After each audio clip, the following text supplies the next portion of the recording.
تو اس کے گناہ اس سے ایسے جھڑتے ہیں جیسے اس درخت سے پتے جھڑ رہے ہیں۔ یا نماز کو اس محبت سے انسان پڑھنے کی کوشش کرے کہ جیسے اپنے رب کا چہرہ چاہتا ہو، اپنے رب کا دیدار چاہتا ہو، اس کی ملاقات چاہتا ہو، رائٹ؟ جب آپ کو کسی سے ملنے کا شوق ہوتا ہے تو کتنی ایک تڑپ ہوتی ہے نا؟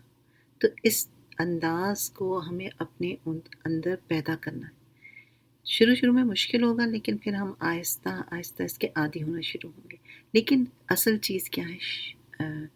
اپنے آپ کو پش کرنا، اپنے آپ سے کام کروانا، اپنے اندر یہ شوق پیدا کرنا، اپنے آپ کو یہ کہنا کہ میں اللہ سے ملنے کے لیے نماز پڑھ رہی ہوں، تو یقیناً اللہ بھی ہمارا انتظار کرے گا۔ ایک اور جگہ آپ صلی اللہ علیہ وآلہ وسلم نے فرمایا کہ اگر تم میں سے کسی ایک کے دروازے پر نہر جاری ہو جس میں وہ روزانہ 5 دفعہ نہائے، تو تمہارا کیا گمان ہے، کیا اس کے بدن پر کچھ بھی میل باقی رہ سکتا ہے؟ صحابہ اکرام نے عرض کیا، نہیں، اس پر کچھ بھی میل کچیل باقی نہیں رہے گا۔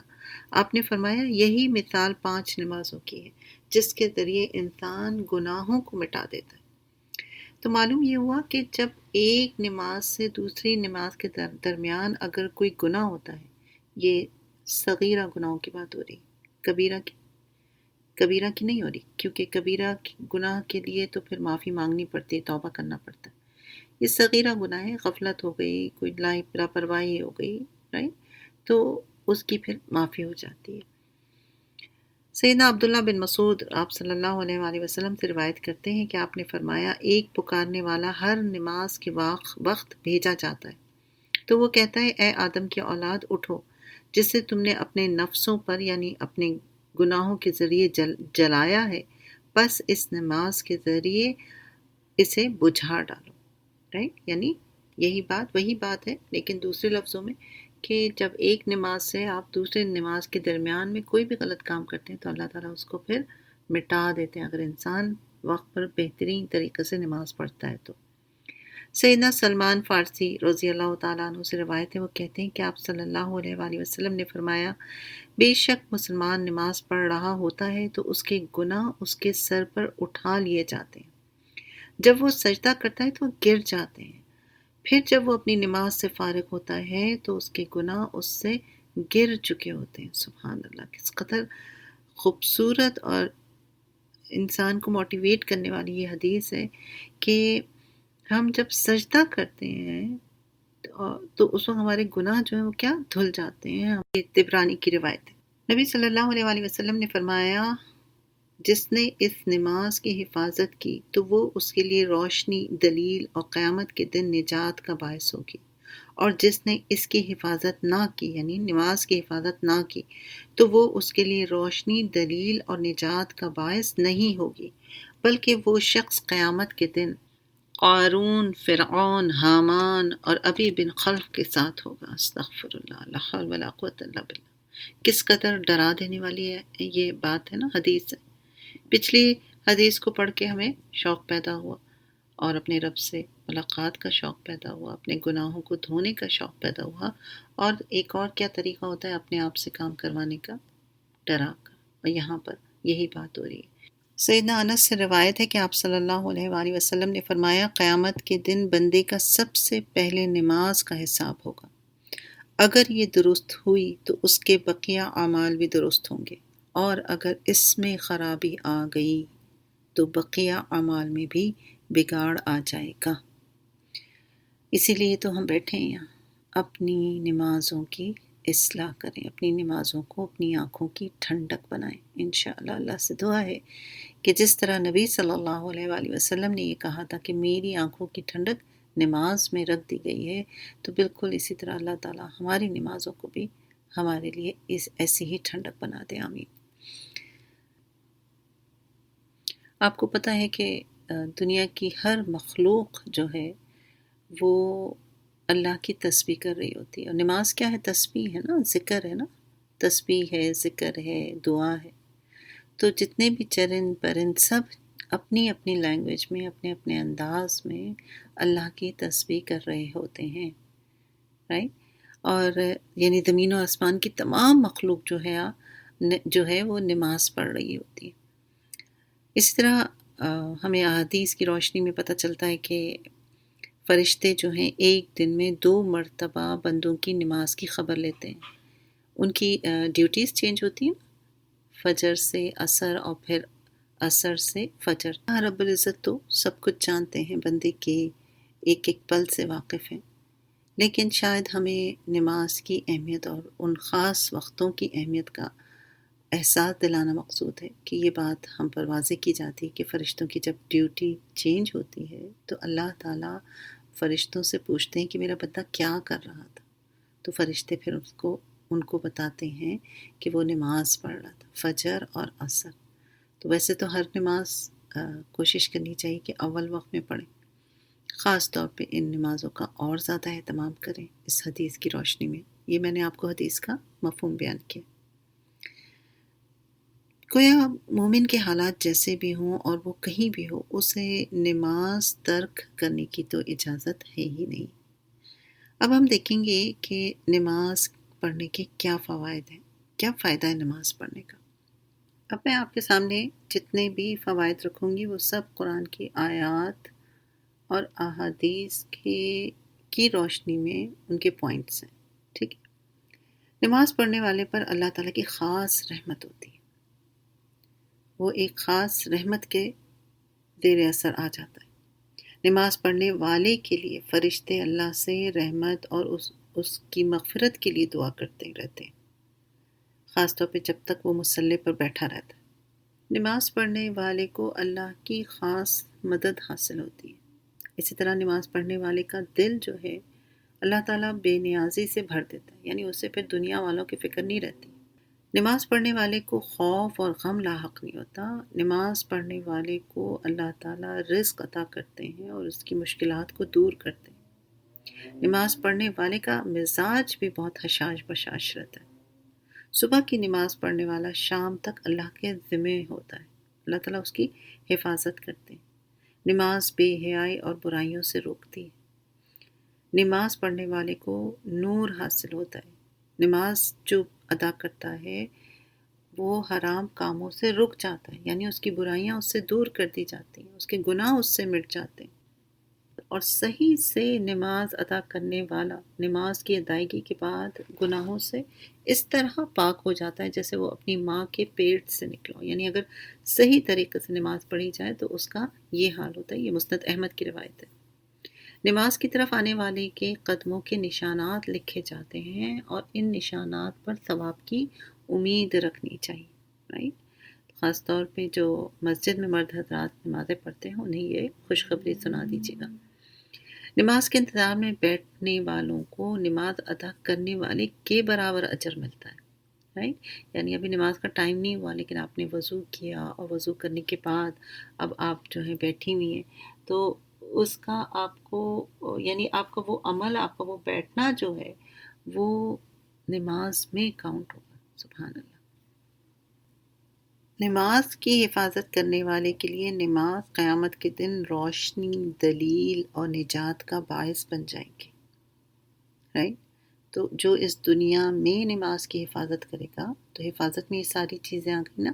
ایک تو ظاہر ہے اس کو صحیح وقت پہ پڑھنا، وہاں پر تو کوئی کوشچن ہی نہیں ہے، پڑھنا اور نہ پڑھنے والی تو کوئی بات ہی نہیں ہے، پڑھنا ہی پڑھنا ہے، لیکن ہاں اس کو بہتر طریقے سے پڑھنا۔ تو جو اس دنیا میں کرے گا تو یہ نماز اس کو آخرت میں نجات کا باعث بنے گی۔ نماز کی کثرت کرنے والے کو قیامت کے دن نبی صلی اللہ علیہ وآلہ وسلم کا ساتھ ملے گا، یعنی فرض نماز کے علاوہ نوافل، سنت سب پڑھنا وہ انسان کے لیے فائدہ مند ہوگا اور پیارے نبی کا ساتھ میسر ہوگا انشاءاللہ۔ تو گویا ایک یہ ہمیں ٹپ ملی یہاں پر کہ اگر ہم چاہتے ہیں کہ ہمیں نبی کا ساتھ ملے تو ہم اپنی نمازوں میں، اپنے سجدوں میں اضافہ کریں۔ جو شخص ایک رکوع یا ایک سجدہ کرتا ہے اس کا ایک درجہ بلند کر دیا جاتا ہے جبکہ ایک گناہ معاف کر دیا جاتا ہے۔ یہ بھی مسند احمد کی روایت ہے۔ اور سجدوں کی کثرت کرنے کی وجہ سے ایک درجہ بلند کیا جاتا ہے اور ایک خطا جو ہے وہ مٹا دی جاتی ہے۔ یہ صحیح مسلم کی روایت ہے۔ نماز ادا کرنے والا بیوی، اولاد اور پڑوسیوں سے ملنے والے فتنے سے بچا رہتا ہے۔ سورہ فاتر آیت نمبر 29 میں اللہ تعالیٰ فرماتے ہیں، یقیناً جو لوگ اللہ کی کتاب کی تلاوت کرتے ہیں اور انہوں نے نماز قائم کی ہے اور جو کچھ ہم نے انہیں بطور رزق دیا ہے اس میں سے ہماری راہ میں خفیہ اور اعلانیہ خرچ کرتے ہیں، یہ لوگ ایسی تجارت کے امیدوار ہیں جس میں کسی طرح کی تباہی نہیں ہے۔ گویا نماز ایک ایسی تجارت ہے جس سے آپ کو کوئی نقصان نہیں پہنچے گا، ہر نقصان سے محفوظ رہیں گے۔ اسی طرح نماز ادا کرنے والے کو اجر عظیم ملے گا، اس کے اجر جو ہے وہ ضائع نہیں ہوں گے۔ نماز قبر میں بھی انسان کی حفاظت کرے گی۔ نماز ادا کرنے والے کی پیشانی قیامت کے دن روشن ہوگی۔ فجر اور عصر کی نماز ادا کرنے والا آگ میں نہیں جائے گا، یہ بھی مفہوم ہے، صحیح مسلم کی ایک حدیث کا مفہوم ہے۔ اسی طرح نماز کے وضو، رکوع، سجود اور ان کے اوقات کی حفاظت کرنے والا جنت میں جائے گا، سنن ابو داؤد کی روایت کا مفہوم ہے۔ اسی طرح بے شمار فوائد ہیں، یہ تو گنتی کے چند آپ کے سامنے رکھے ہیں، لیکن حقیقت یہ ہے کہ نماز انسان کو راحت پہنچاتی ہے، دنیا میں بھی اور آخرت میں بھی پہنچائے گی، نجات کا یہی ذریعہ ہے۔ اور اب ہم دیکھیں گے نماز نہ پڑھنے کے کیا نقصانات۔ نماز چھوڑنا نفاق کی علامت ہے اور یہ جہنمیوں کی صفت، یعنی منافقین جو تھے وہ نماز نہیں پڑھتے تھے، تو یہ منافقت کی نشانی ہے۔ نماز چھوڑنے والا انسان ایمان سے محروم ہو کر کفر و شرک میں مبتلا ہو سکتا ہے۔ جان بوجھ کر نماز ترک کرنے والے سے اللہ کی ذمہ داری ختم ہو جاتی ہے۔ اسی طرح جس کی ایک نماز فوت ہو گئی گویا اس کا مال اور اس کی اولاد فنا ہو گئی۔ خاص طور پر نماز عصر کے لیے بات کہی جاتی ہے، اگر عصر کی نماز فوت ہو جائے تو ایسے جیسے کوئی تباہ و برباد ہو جائے، رائٹ؟ سوچیں ایک شخص جس کا گھر جل جائے، گھر والے بھی نہ رہیں، کوئی سبھی تباہیاں ہو گئی ہوں تو اس کا کیا حال ہوگا، ہم لوگ کتنا افسوس کرتے ہیں نا۔ تو یہ نمازیں چھوڑنے والے کے لیے اس درجے کا نقصان ہے۔ ایک نماز چھوڑنے کی بات ہو رہی ہے۔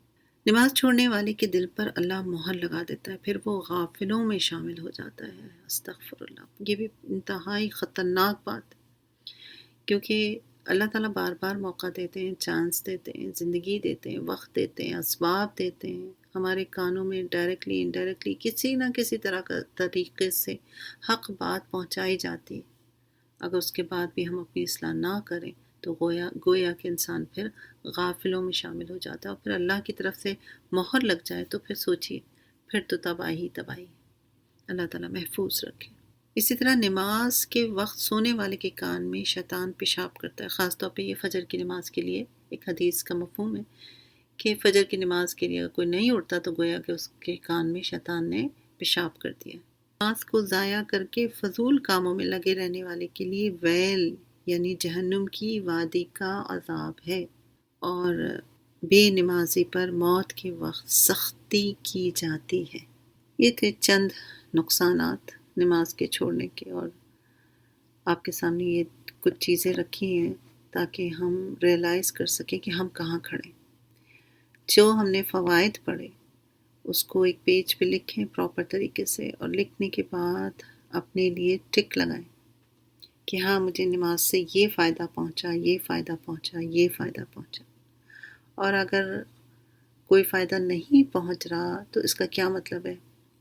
ہم نماز کو بلیم کرنے لگے یا اللہ سے شکایت اور شکوہ کرنے لگے؟ نہیں، اس کا مطلب یہ ہوا کہ میری نماز میں کوئی کمی ہے جس کی وجہ سے مجھے یہ فوائد حاصل نہیں ہو رہے۔ ٹھیک ہے نا؟ اللہ ہم آج کے لیے اتنا ہی رکھیں گے۔ اب ہم آتے ہیں اپنے دوسرے سیکشن کی طرف، یعنی جو کی بات کر رہے تھے ہم کرنے کا کام جو ہے ٹارگٹ آف دا ویک۔ پچھلے ویک آپ کو کہا گیا تھا کہ جب آپ نماز میں اللہ اکبر پڑھیں تو اپنے اندر اللہ کی بڑائی کو محسوس کریں۔ امید کرتی ہوں کہ اس سے آپ نماز کی طرف متوجہ ہوئے ہوں گے۔ انشاءاللہ اس کو کنٹینیو رکھیے۔